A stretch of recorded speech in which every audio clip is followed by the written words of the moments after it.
So good morning everyone, I welcome you all to Saurabh Pandey UPSC YouTube channel के अंदर। सो आज के जो टॉपिक्स हैं उनको डिस्कस करते हैं। एंशियंट डीएनए का कंसेप्ट है दैट वी विल डिस्कस। आज मेरा स्पेक्स नहीं मिल रहा है तो मैंने पहना नहीं है। एंशियंट डीएनए पॉपुलेशन डायनेमिक्स, और इसमें एक मेथड भी है। एडीएनए का कंसेप्ट है, साइंस टेक का टॉपिक है। कॉलेजियम सिस्टम, ये पॉलिटी का टॉपिक है, that will discuss. Digital governance का टॉपिक है, पॉलिटी से रिलेटेड है, so that we will discuss. ये टॉपिक आपके लिए बन गया। देन वी हैव ठीक है, then we have climate conference Baku के अंदर है, तो इस पर काफ़ी चर्चा कर रखे हैं, लेकिन कुछ पॉइंट्स डिस्कस करेंगे। नेशनल एंथम प्रोटोकॉल से रिलेटेड पॉलिटी का टॉपिक है।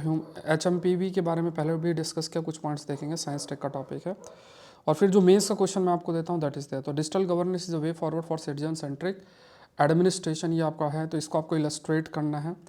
तो अपने आंसर के इवेल्युएशन के लिए ज्वाइन आकलन सीरीज़, और उस पर जो जो कंटेंट मैं आपको अपलोड कर रहा हूँ please write it down. Answer आप लोग लिखते रहो, आपकी कॉपीज़ इवेल्युएट होती चली जाएंगी। नेक्स्ट देखते हैं क्वेश्चन। कोई क्वेरी इस नंबर पर आप मैसेज कर सकते हैं। ये प्रीलिम्स का क्वेश्चन है। 5 AM सीरीज़ मिस नहीं करनी है जो आपकी अपलोड होती है। प्रीलिम्स बेस्ड जो क्वेश्चंस होते हैं उसमें रहता है। उन क्वेश्चंस को आप करेंगे तो स्लोली चीज़ें आप सीखेंगे एंड यू विल अंडरस्टैंड कि कैसे प्रश्न आपके आते हैं कंटेम्प्रेरी एस्पेक्ट से। तो it is a magnificent monument dedicated to lord Shiva which was build by king Jajati Keshari in the 10th century and completed by King Lala Tendu Kesari in 11th century. The great temple represent the quintessence of the Kalinga type architecture. तो ये temple कौन सा है? Comment section में आप answer जरूर से देना। जो शेड्यूल्ड क्रैश कोर्स है तो कल 6th है, तो दूसरा जो माउंटेन्स हमने कंप्लीट कर लिए हैं पूरे। ये बहुत अल्टीमेट कोर्स है, मैं बता रहा हूँ आप लोग को, मिस मत करना। और अल्टीमेट चीज़ें जो आप लोग कवर नहीं करेंगे, एग्रीकल्चर, IR, जो पूरा स्टैटिक ज्योग्राफी, हिस्ट्री, सब कुछ इसके अंदर कवर होगा। In addition to 2 years prelims current affair हो। करंट अफेयर्स के लिए मैं माइंड मैप्स आपको दूंगा रादर देन बड़ी बड़ी स्लाइड्स, जिससे फटाफट आपका वीडियो देख के तुरंत रिवीजन आपका हो जाए। तो ये सारे जितने भी ये वीक का शेड्यूल है, हर वीक में मैं आपको शेड्यूल बता दूंगा। तो ये वीक है, मतलब 11 जनवरी तक हम लोग इन क्लासेस को कवर करेंगे। 2 लेक्चर्स ऑलरेडी अपलोड आपके हो चुके हैं, ठीक है, क्योंकि इसको टाइम बाउंड मैनर में करना पड़ेगा अप्रैल के कंटेक्स्ट में, ठीक है। बुक सीरीज़ में लेक्सिकॉन का पूरे नोट्स कंप्लीट हो चुके हैं, मतलब पूरी लेक्चर्स कंप्लीट हो चुके हैं। चलो, बुक सीरीज़ के अंदर मैं 3 months का आप लोग का एक्सटेंड भी कर दूंगा विदाउट एनी फीस। तो 3 months आपका एक्सटेंशन हो जाएगा, ठीक है, जिससे आपको और समय मिल जाएगा चीज़ों को कंप्लीट करने का। ज्वाइन करने के लिए सौरभ पांडे CSE ऐप आप लोग डाउनलोड कर सकते हैं। कोई क्वेरीज नंबर पर मैसेज कर सकते हैं। यहाँ पे use this code that is UPSC25, इससे अमाउंट आपका 50% से रिड्यूस हो जाएगा क्रैश कोर्स के लिए। अल्टीमेट कोर्स है, जैसा मैंने आपको बताया। अगर आपको सक्सेस चाहिए प्रीलिम्स में तो ये कोर्स बिल्कुल भी आपको मिस नहीं करना, ये मेरा अनुरोध है आप सभी से। लिंक डिस्क्रिप्शन बॉक्स में है या फिर download Saurabh Pandey CSE app. Next देखते हैं पहला टॉपिक। ये साइंस का एक टॉपिक आपका आ जाता है, एंशियंट डीएनए। तो एंशियंट डीएनए का कंसेप्ट आपको आइडिया होना चाहिए when you are using the term ancient DNA, या शॉर्ट में इसके लिए देखो। वैसे तो एंशियंट डीएनए नाम सुनने से पता चल जाएगा, तो बट कई बार ADNA शब्द यूज़ होता है। ADNA मान लो कोई फॉसिल है, आज से 1000 साल पहले कोई चीज़ थी और उससे हड्डी या कुछ हिस्सा मिला, उससे आपने DNA एक्सट्रैक्ट किया और उससे चीज़ें कंक्लूड की। तो वो जो DNA है उसको ADNA हम बोलते हैं, we call it as ancient DNA. तो ये जो एंशियंट डीएनए है वी कैन से, इससे हम पहले कि बहुत सारी चीज़, मान लो डायनासोर से रिलेटेड कुछ मिला या किसी दूसरे जीव से रिलेटेड कुछ मिला, so we can conclude that thing कि ठीक है ये चीज़ें थी, उनका जेनेटिक मेकअप कुछ ऐसा था। तो ये जानकारी हमें मिलती है एंसेस्ट्री के बारे में, मतलब आप मतलब पहले जो चीज़ें थी उसके बारे में जानकारी जो है मिलती है। पॉपुलेशन को अगर आप कंपेयर करना चाहते हैं तो उस चीज़ को भी that will also like ancient DNA के बेसिस में जब आप उसको ट्रैक करते हैं, उसको स्टडी करते हैं, तो काफ़ी सारी जानकारी जो है वो हमें मिलती है, ठीक है। ये पॉइंट्स जो हैं आपको ध्यान में रखना। इसमें जो पॉइंट मैं आपको बताना चाह रहा हूँ that is this twig start methodology. बाकी चीज़ें तो कॉमन सेंस है, इसमें कोई मतलब उसमें वो नहीं है। सो नया मेथड जिसे हम ट्विग स्टार्ट्स बोलते हैं, तो ये बेसिकली ये जो मेथड है, अगर आपसे पूछा जाए कि रिसेंटली ट्विग स्टार्ट नाम का एक मेथड था, न्यूज़ में था, ये किससे रिलेटेड है, तो एंशियंट जीनोम को एनालाइज करने के लिए ये मेथड है, ठीक है। एंशियंट जीनोम, जीनोम शब्द का क्या मतलब, अगर आप सारे जीन को मिला दो, ठीक है, जैसे हमारा शरीर है इंसानों का, सारे जीन मिला दोगे तो वो जीनोम बन जाता है। तो पूरा जो कोई भी स्पीसीज़ है उनके सारी जीन्स को अगर हम इंक्लूड करते हैं तो दैट इज़ जीनोम। तो एंशियंट जीनोम जो है एज है ना, तो एंशियंट जीनोम को एनालाइज करने के लिए, क्योंकि और दूसरा मेथड में अपने तरीके के नए नए चैलेंजेस होते हैं। सो एंशियंट जीनोम को एनालाइज करने के लिए इस मेथड का अपना हेल्प रहता है। और इससे एंसेस्ट्री का मतलब जैसे मान लो आप हो, आपके पहले जो जनरेशन थी तो आपके एंसेस्ट्री होगी। तो हाई रेजोल्यूशन एंसेस्ट्री रिकंस्ट्रक्शन या जो पॉपुलेशन है उसका कैसा लिंकेज है, उसको बेटर स्टडी के लिए इस ट्विग स्टार्ट मेथडोलॉजी का इस्तेमाल किया जाता है। तो इतना याद रखना। बाकी अब इसमें बहुत कि कैसे होता है, क्या होता है, तो उतना तो देखो नहीं याद रहेगा ना आपको रहेगा, ठीक है। तो ये बहुत ही महत्वपूर्ण एस्पेक्ट है जो कि ध्यान में आपको रखना है, ठीक है। जैसे आपसे पूछा जाए ट्विग स्टार्ट मेथडोलॉजी क्या है, तो you need to be very aware about it. So ठीक है, तो ये पॉइंट्स है। इसमें मतलब इसमें मेंशन्ड है कि पहले के टाइम पे कुछ जगहों, जैसा आर्टिकल के अंदर कि बाल्टिक रीजन के लोग थे, स्कैंडिनेवियन कंट्रीज से लोग थे, कैसा क्या अंतर है, बट अभी इतना कोई डिटेल में नहीं जाएगा, बाकी कंटेंट है आप रीड कर सकते हैं। नेक्स्ट देखते हैं, कोलिजियम के कंटेक्स्ट में है। Collegium I think you all are aware, polity के जब जजेस जो हैं दे जजेस अपॉइंट जजेस, भारत में जो कोलिजियम सिस्टम है उसमें जो जजेस है वही जजेस को अपॉइंट करता है। और फर्स्ट जज केस, सेकंड जज केस, थर्ड जज केस, है ना, इस पर हमने चर्चा भी की है। तो कोलिजियम के कंटेक्स्ट में ये है। सो इसमें कुछ चेंजेस यहाँ पे कुछ हाईलाइट किए गए हैं, कुछ ट्रांसफॉर्मेटिव चेंजेस किए गए हैं जिससे कि ट्रांसपेरेंसी और अकाउंटेबिलिटी बढ़े। देखो सबसे बड़ी दिक्कत क्या है कि कोलिजियम सिस्टम में भी एक चीज़ जो हाईलाइट की गई है वो यही है कि नेपोटिज्म की बात है। जजेस जो है आप देखोगे बड़े बड़े जजेस, उनके फादर भी जजेस, फिर उनके बच्चे भी लॉ की वो कर रहे हैं, उनको भी जजेस बनने के चांसेस आपके हो जाए। तो नेपोटिज्म, फेवरेटिज्म एक बड़ा एक कंसर्न जो है रखा गया। तो यहाँ पे कहा गया इंट्रोडक्शन ऑफ इंटरव्यू, जो भी प्रोस्पेक्टिव जजेस हैं वहाँ उनको सिलेक्शन के लिए यहाँ पे इंटरव्यू जो है एक रखा गया है, मतलब इंटरव्यू वाला एस्पेक्ट को रखा गया है। इंटरव्यू तो मार्क्स होंगे, वो सामने आएगा सारी चीज़ें, तो इससे एक तरीके से कैसे नेपोटिज्म को ख़त्म किया जाए उस डायरेक्शन में एक कदम के रूप में इसे कंसिडर किया जा रहा है कि there is a introduction of interview. अब पहले तो यही था कि भाई लिस्ट बना के दे दिया, उसमें थोड़ा बहुत अपना आपस में कंसल्ट कर लिया। तो कोलिजियम है रिसेंटली डिसाइडेड कि इंटरव्यू फॉर कैंडिडेट जो रिकमेंडेड है for elevation to the high courts, और इसका मेन एम क्या है कि मतलब ऐसा ना हो कि सिलेक्शन जो प्रोसेस है सिर्फ फॉर्मेलिटी हो, और अदर देन प्रॉपर जो कैंडिडेट की सूटेबिलिटी उसको देखा जाए, क्योंकि प्रॉपर इंटरव्यू होगा तो उसमें रूल्स रेगुलेशंस और सारी चीज़ें होंगी, कैसे मार्किंग हुई उस बेसिस में भी चीज़ें देखी आपकी जाएंगी। सो कैंडिडेट का एक प्रॉपर उसकी कैपेबिलिटीज़ का इवेलुएशन हो सकता है, पैनल होगा जो उस इंटरव्यू के बेसिस पे चीज़ों को देख सकता है। एंड फिर by engaging directly with the candidate, collegium का मेन एम क्या है कि diverse judiciary plus deserving individuals ही सेलेक्ट हों, इससे जो ट्रस्ट है पब्लिक का वो भी बढ़ेगा, इसमें सही बात है। नेपोटिज्म जुडिशियल अपॉइंटमेंट में एक बड़ा कारण भी है, क्योंकि जैसे जजेस ही जजेस को अपॉइंट करते हैं, कैसे कैसा क्या है उस पर क्या रूल्स रेगुलेशंस हैं, तो वो थोड़ा सा बड़ा मतलब आप कह सकते हैं मुश्किल होता है। प्लस क्लोज फैमिली मेम्बर्स ही अपॉइंट हो रहे हैं, तो वो भी एक चैलेंजिंग टास्क है कि मान लो दूसरा कैंडिडेट मोर डिजर्विंग है, वो क्यों रह जाते हैं, उनको कैसे इंक्लूड किया जाए।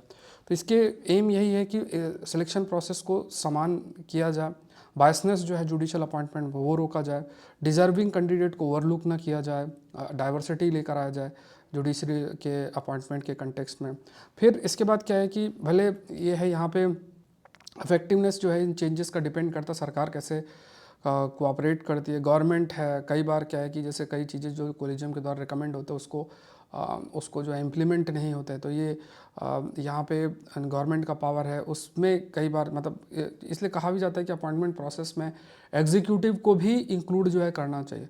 तो यहाँ पे जो गवर्नमेंट है उसको किस तरीके से इंक्लूड किया जाए, मेनली मतलब ऐसा कहा तो नहीं गया, बट अगर एक जैसे नेशनल जुडिशियल अपॉइंटमेंट कमीशन थी उसमें कहा गया था कि जो गवर्नमेंट के रिप्रेजेंटेटिव भी रहेंगे, तो अगर एक कंसेंसस बेसिस में चीज़ें होंगी तो जुडिशरी में एक तरीके से जो डिले है वो नहीं रहेगा, और सरकार का भी एक तंत्र है दैट विल ऑल्सो फैसिलिटेट जो भी जुडिशियल अपॉइंटमेंट है उस सब में। तो एक दूसरी चीज़ कहा गया कि जो भी हम फ्रेमवर्क अपॉइंटमेंट्स के कंटेक्स्ट में रखते हैं तो उसमें क्लियर रूल डिफाइन होना चाहिए। देखो रूल्स रेगुलेशंस अगर आपके क्लियर डिफाइंड है तो वहाँ डिस्क्रिशन के चांसेस बहुत हो जाते हैं।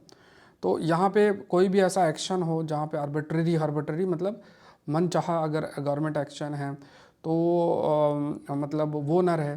अब जैसे मान लो प्रॉपर इंटरव्यू होता है, उसमें सिलेक्शन होता है, उसमें ये इसको इतने नंबर मिले, तो उसमें गवर्नमेंट भी चीज़ें डिले नहीं करेगी। तो ऑल्दो हमें क्या है कि फॉर्मल रूल्स जो हैं वो बाइंडिंग जो रूल्स हैं वो आपका क्लियरली आपका होना चाहिए। Constitution of India provide framework for judicial appointment, but इसमें क्लैरिटी नहीं, कंसल्टेशन प्रोसेस से रिलेटेड क्लैरिटी नहीं है। प्रेसिडेंट ऑफ इंडिया अपॉइंट जजेस in consultation with the chief justice of India and other जजेस। जो भी जजेस का अपॉइंटमेंट होता है तो वहाँ पे कोलिजियम है जिसपे सीजीआई होते हैं प्लस 4 जजेस आपके होते हैं, बट यहाँ पे डिफाइंड कंसल्टेशन मेथड क्या है वो नहीं है। मतलब कंसल्टेशन की बात तो की जाती है, बट उस कंसल्टेशन के क्या रूल्स है, रेगुलेशंस है, वो चीज़ मेंशन नहीं है। सो कंसल्टेशन की अगर बात किया जाए तो यहाँ पे ये भी ज़रूरी है कि कंसल्टेशन का जो एक समय के अनुसार चीज़ें बदल रही है, तो यहाँ पे ज़रूरी है कि दूसरे जजेस के अंदर भी सहमति हो। कंसल्टेशन नहीं कि आपने चलो बोल दिया और फिर CGI जो है अपने मन से अपॉइंटमेंट कर रहे हैं। लैंडमार्क जजेस केसेस जो हैं दे हैव मतलब जैसे फर्स्ट जज केस, सेकंड जज केस, थर्ड केस, तो इसमें जुडिशल अपॉइंटमेंट जो है वो आपका इवॉल्व भी किया है। और ये कहा गया कि जो जुडिशल अपॉइंटमेंट या कॉलेजियम सिस्टम को कहा गया कि इसको इम्प्लीमेंट करना जुडिशल इंडिपेंडेंस के लिए ज़रूरी है। सेकंड जज केस में कहा गया कि कंसल्टेशन मस्ट मीन कॉन्करेंस। इसका मतलब क्या है, leading to the formation of collegium. जैसे पहले मान लो CGI करा है, अब इसमें जब आप कंसल्टेशन को कॉन्करेंस मतलब सहमति जरूरी है, तो इस वजह से एक कॉलेजियम सिस्टम है 1+4 जजेस की बात की गई। फोर्थ जज केस जो है उसमें भी judicial primacy in appointment asserting that जो अलग अलग जैसे फोर्थ जज केस के अंदर भी कहा गया कि जो अपॉइंटमेंट है उसमें जुडिशरी का ही डोमिनेंस होगा या फिर उन्हीं का से रहेगा। अगर किसी भी दूसरी संस्था सरकार का उस पर अगर इंटरफेरेंस होता है तो that is basically basic structure जो है उसका अंडरमाइनिंग हुई, कॉन्स्टिट्यूशन का जो बेसिक स्ट्रक्चर है। सो रूल ऑफ लॉ जो है ये paramount in ensuring that the government adheres to the procedure laid down in the जजेस केसेस। ये कहा गया कि जो भी चीज़ें हैं, मतलब if you are implementing things, तो यहाँ पे जो चीज़ें जो जजेस डिफरेंट जजेस केसेस हैं आपके, उसमें जो चीज़ें कही गई हैं तो उन चीज़ों को इम्प्लीमेंट करना, जो भी प्रोसीजर्स हैं और उन्हें लॉ के रूप में मानना। एंड ये अगर रहेगा तो जो जुडिशल अपॉइंटमेंट है उसमें डिले नहीं होगा, इम्प्लीमेंटेशन में डिले आपका नहीं होगा। तो कुल ये थोड़ा सा पॉइंट याद रखना कि इंटरव्यू सिस्टम को जो है इंट्रोड्यूस आपका किया गया है जुडिशल अपॉइंटमेंट के केस में। नेक्स्ट देखते हैं गवर्नेंस द डिजिटल वे। तो यहाँ पे देखो ये जो टॉपिक है इसमें डिजिटल गवर्नेंस की बात की गई है। डिजिटल गवर्नेंस का मतलब देखो गवर्नमेंट और गवर्नेंस दो चीज़ें हैं, गवर्नमेंट और गवर्नेंस। तो सरकारी जो तंत्र है वो कई एम ऑब्जेक्टिव को जो है वो कई एम ऑब्जेक्टिव्स को अपने रखते हैं। हेल्थ, एजुकेशन, बहुत सारे डिफरेंट एरियाज़ है जहाँ पे सरकार काम करती है। तो जिस प्रोसेस के तहत उन चीज़ों को किया जाता है, मैनेज किया जाता है, वो गवर्नेंस होता है। अगर आप उसको इलेक्ट्रॉनिक मीडियम, डिजिटल मीडियम इनके माध्यम से करते हैं तो ई गवर्नेंस शब्द भी हम यूज़ करते हैं या फिर डिजिटल टेक्नोलॉजी का इस्तेमाल करते हैं तो डिजिटल गवर्नेंस भी कहते हैं। मोबाइल का करते हो तो मोबाइल गवर्नेंस भी कहते हैं। ऐसे कई टर्म्स का इस्तेमाल जो है किया जाता है। गवर्नेंस का जो कंसेप्ट है इसमें भी काफ़ी इवोल्यूशन हुआ है। मतलब इसमें कहा गया कि देखो गवर्नेंस की जो जिम्मेदारी वो सिर्फ गवर्नमेंट की नहीं है। गवर्नेंस की जो जिम्मेदारी है गवर्नमेंट के अलावा दूसरी चीज़ों का भी, जिसमें कहा गया कि गवर्नमेंट की जो मतलब जो गवर्नेंस की जिम्मेदारी है वो गवर्नमेंट की सिर्फ नहीं है, रादर इसके अलावा भी इफ यू फाइंड कि कई दूसरे जो है उनका भी जिम्मेदारी आपका है। सिविल सोसाइटी का भी आपका जिम्मेदारी है। उसके अलावा if you see civil society के अलावा जैसे NGOs हैं या मीडिया है, तो कहा गया कि जो गवर्नेंस है that has to be a networked approach. और टेक्नोलॉजी का जिस तरीके से हम इस्तेमाल कर रहे हैं तो डिजिटल गवर्नेंस जो है वो भी बहुत आपका मैटर करता है। तो यहाँ पे जैसे अगर इस चीज़ को समझने का थोड़ा हम प्रयास करें कि एक तरफ आपके पास सिटीजन्स हैं और एक तरफ सरकार है।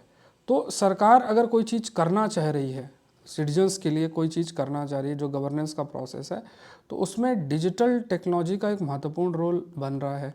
तो डिजिटल कनेक्टिविटी है ना, कई चीज़ें क्या है कि सरकार और सिटीजन्स के बीच का डिजिटल कनेक्टिविटी मैटर करती है और डिजिटल टेक्नोलॉजी के माध्यम से गवर्नेंस कैरी आउट किया जाता है। अब इसमें सिटीजन्स में भी जो है डिवीजन हो जाता है। सिटीजन्स में डिजिटल टेक्नोलॉजी कोई एक्सेस कर पा रहा मतलब डिजिटल हैव्स, और कोई नहीं कर पा रहा मतलब डिजिटल हैव नॉट।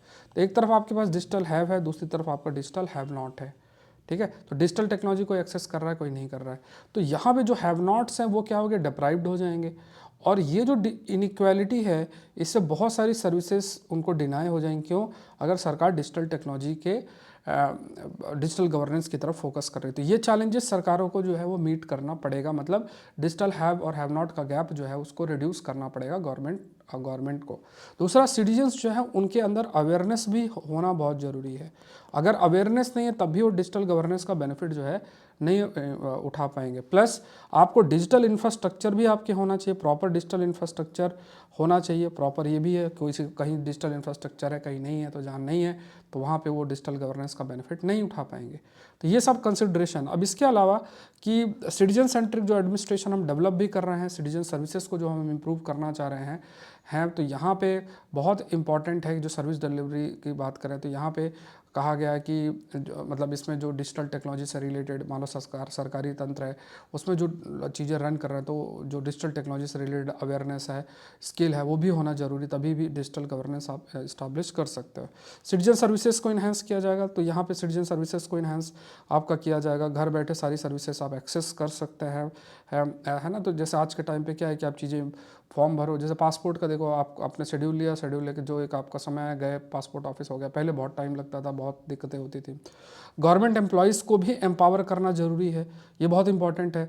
मतलब अगर डिजिटल टेक्नोलॉजी यूज़ भी हो रही है, तो उसमें जो सरकारी तंत्र है, उनके अंदर जो काम कर रहे हैं, they should also have proper skills. उनको भी पूरी जानकारी, जागरूकता होना चाहिए कि they are able to learn, navigate the digital platforms.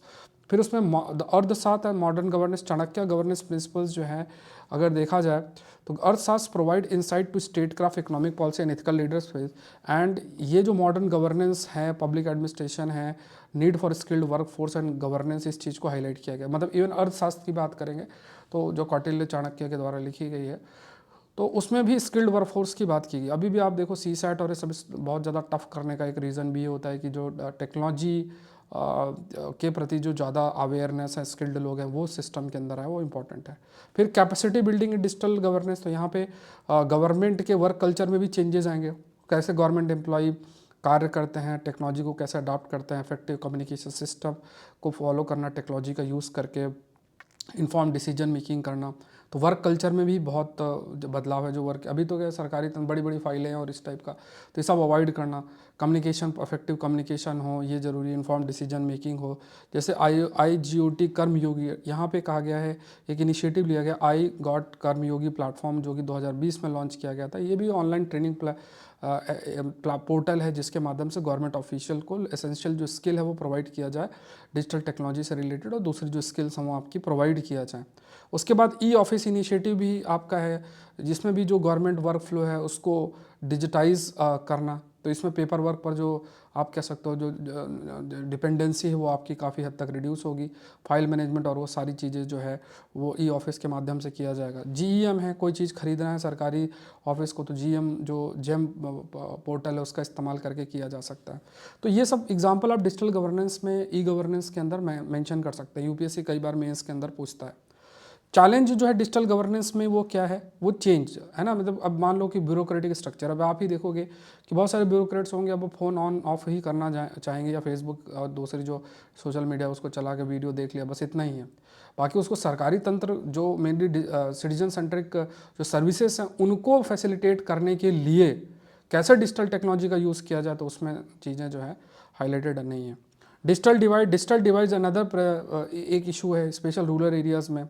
हाँ, यहाँ पे मतलब डिजिटल हैव और हैव नॉट की बात जो हमने जैसे अब लाइक वी हैव डिस्कस्ड, तो डिजिटल टेक्नोलॉजी को एक्सेस करने के लिए जो रिक्वायर्ड इंटरनेट है वो नहीं है, तो उसको भी देखना है।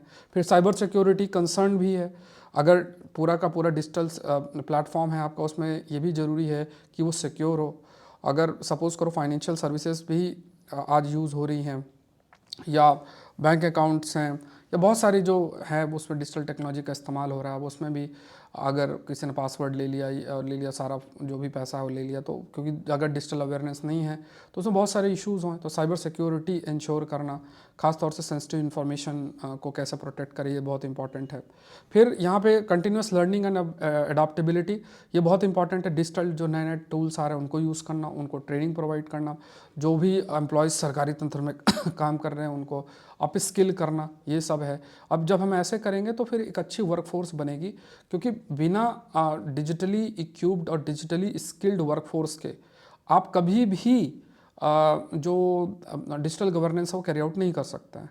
तो सिटीजन और गवर्नमेंट को लिंक डिजिटल प्लेटफॉर्म कर रहे हैं, उसके माध्यम से डिजिटल गवर्नेंस हो रहा है। बट जैसा मैंने आपको पहले डायग्राम बना के बताया कि विदाउट मतलब अगर लोग they are not digitally aware, या उनके अंदर भी स्किल नहीं है, या फिर डिजिटल इंफ्रास्ट्रक्चर की कमी, या डिजिटल इनइक्वालिटी है, तो डिजिटल गवर्नेंस हम अचीव नहीं कर सकते। तो देखो ये इतने पॉइंट्स अगर आपके पास डिजिटल गवर्नेंस, गवर्नेंस से रिलेटेड है, तो आपका आंसर बहुत अच्छा होगा।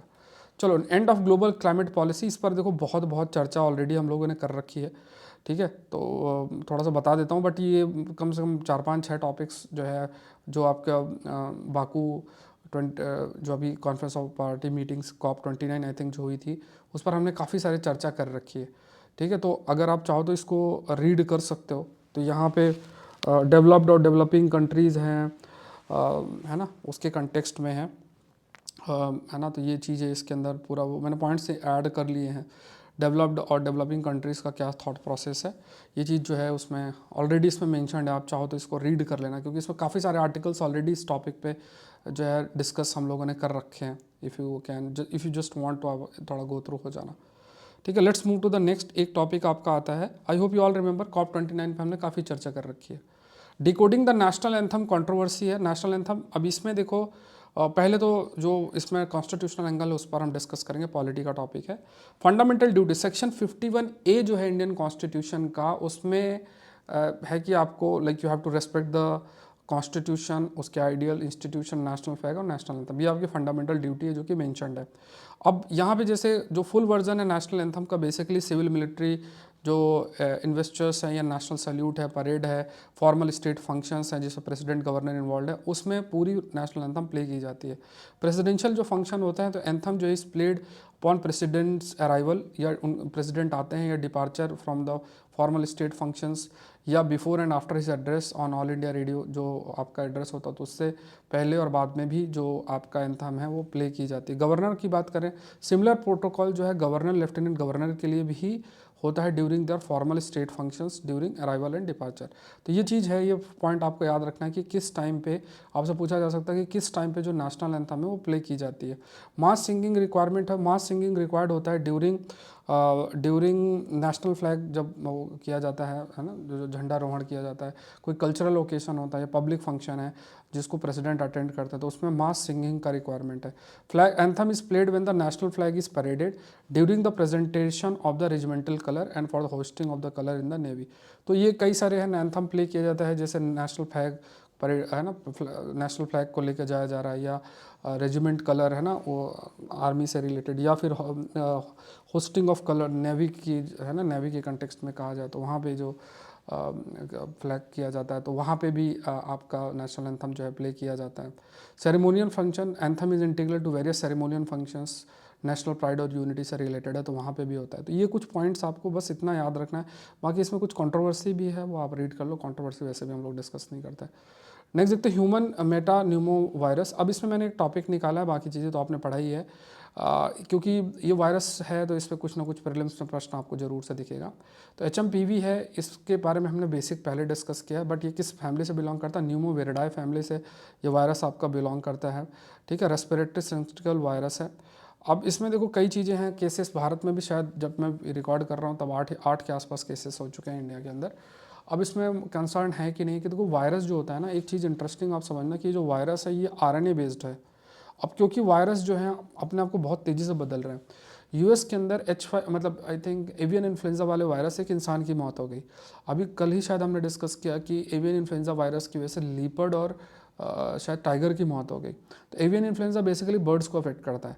अब ये वायरस अपने आप को बदल रहे हैं बहुत तेज़ी से, क्योंकि देखो वायरस हैं, अब ये बहुत ही माइक्रोस्कोपिक लाइफ है वायरस, बैक्टीरिया। अब ये अपने सर्वाइव के लिए चीज़ें बदल रहे हैं, अपने आप को भी बदल रहे हैं। क्यों? क्योंकि बायोडाइवर्सिटी जहाँ पर जो इनका होस्ट है, जहाँ ये रह सकते थे या जहाँ प्रेजेंट थे, अब वो तो बचा नहीं है, हम लोगों ने इतना ज़्यादा चेंजेस कर दिए हैं। तो वो हर वायरस अपने आप को वो चेंज करके इंसान को कैसे वो अफेक्ट करके कर सके, ऐसा शायद म्यूटेट वो लगातार कर रहे हैं।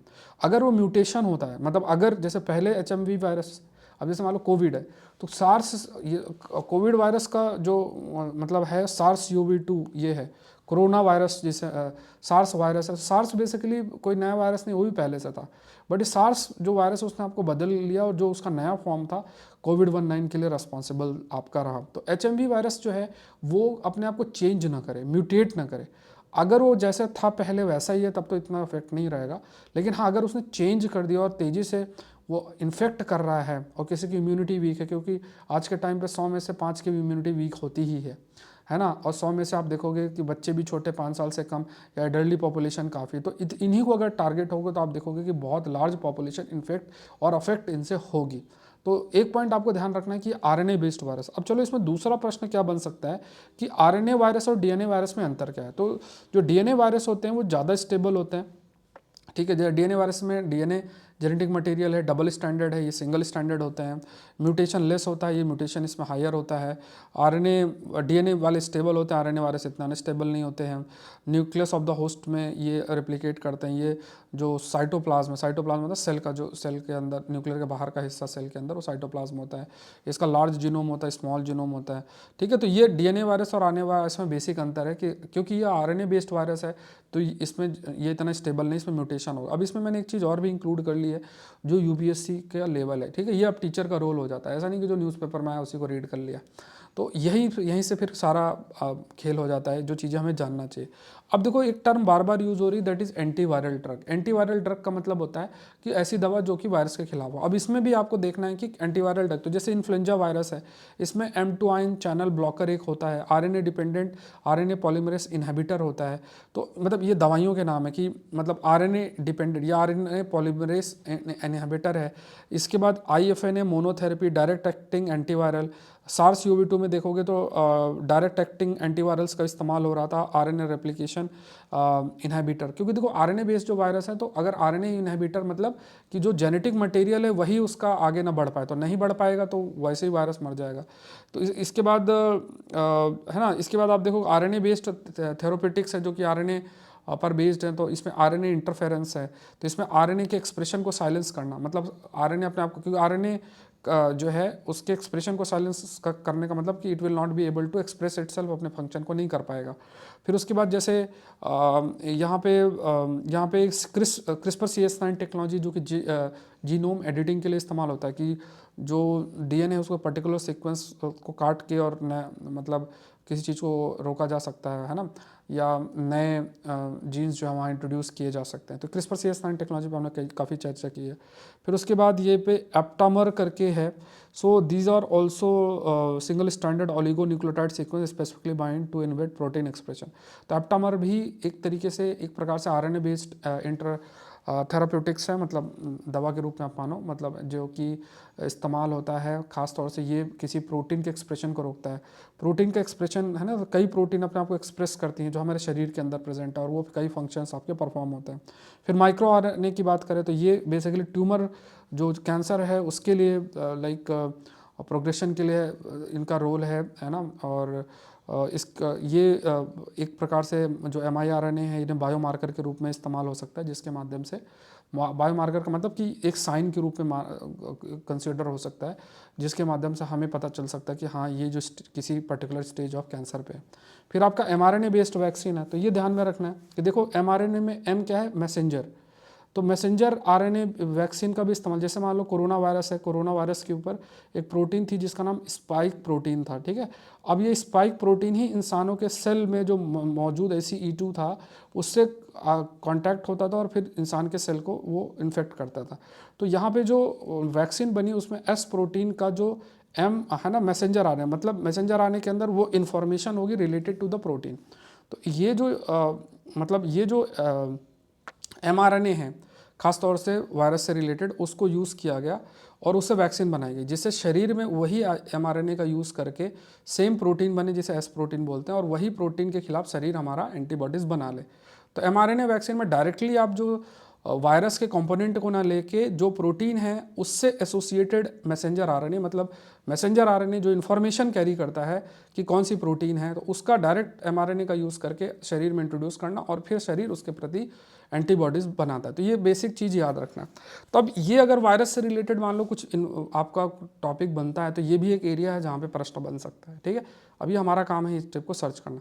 क्रैश कोर्स देखो मिस में नहीं करना, ऐसे बहुत सारे टॉपिक्स हैं जहाँ पे आपकी नज़र नहीं जाएगी, जहाँ पे आपका थॉट नहीं जाएगा। पूरा स्टैटिक जो टॉपिक है जिसमें सारे सब्जेक्ट्स हैं प्लस 2 साल का करंट अफेयर्स। भले आपने 2 ईयर का करंट अफेयर मेरा प्रहार बैच ये सब कर रखा है, बट इसमें मैं आपका पूरा रिवीजन कराऊंगा। तो ये पूरे का पूरा कंटेंट आपका 2 क्लासेस ऑलरेडी मैंने मैपिंग का अपलोड कर दिया है, अल्टीमेट क्लासेस हैं, जैसे मैं आपको कंटेंट दिखा देता हूँ। ये अभी मैंने ये कंप्लीट करा दिया पूरा, ठीक है। अब नेक्स्ट क्लास में हम लोग पासेस और ये सब कवर करेंगे। तो पूरा देखो इस टाइप के नोट्स आपको अवेलेबल रहेंगे और इनको आपको बढ़िया तरीके से कर लेना। मैपिंग में आप बहुत अच्छी हो जाएगी आपकी, ठीक है। जो स्टैटिक पार्ट है प्लस और भी सब्जेक्ट्स इसी तरीके से हम करेंगे। तो ये क्रैश कोर्स पूरा आपका अप्रैल तक खत्म हो जाएगा और इसको ज्वाइन कर सकते हैं आप लोग, अभी तक ज्वाइन नहीं किया है तो Saurabh Pandey CSE app download करना है। कोई क्वेरी इस नंबर पर मैसेज करना, यूज़ द कोड UPSC 25 इस कोड को यूज़ करो, यूपीएससी 25 अमाउंट 50% से रिड्यूस हो जाएगा। सेपरेट कोर्स आपके हैं साइंस एंड टेक्नोलॉजी के, प्रीलिम्स 2 इयर्स का प्रीलिम्स करंट अफेयर, बट जो क्रैश कोर्स है उसमें सब कुछ इंक्लूडेड है। बट आप सेपरेट करना चाहते हो इन कोर्सेज को आप कर सकते हैं।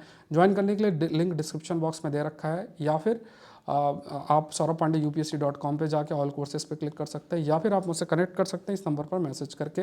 इस ऐप को ज़रूर से डाउनलोड करना है, और पीडीएफ आप डाउनलोड कर सकते हैं। ये पूरा जो है टेलीग्राम चैनल अलग से, तो इसका आप हिस्सा बन सकते हैं, जहाँ पे अपने पीडीएफ को, जो हिंदू का सेशन का पीडीएफ है जो कि यहाँ शेयर भी होता है। ये क्वेश्चन का आप मुझे कमेंट सेक्शन में आंसर जरूर से दें, और फॉलो द 5 AM सीरीज जो मॉर्निंग में आती है। टारगेट मेंस 25-26 में क्वेश्चन देख लो, digital governance is a way forward for citizen centric administration, with example आपको एक्सप्लेन करता है। तो ये सारी चीज़ें हैं। मिलता है नेक्स्ट सेशन में। Thank you everyone, thank you.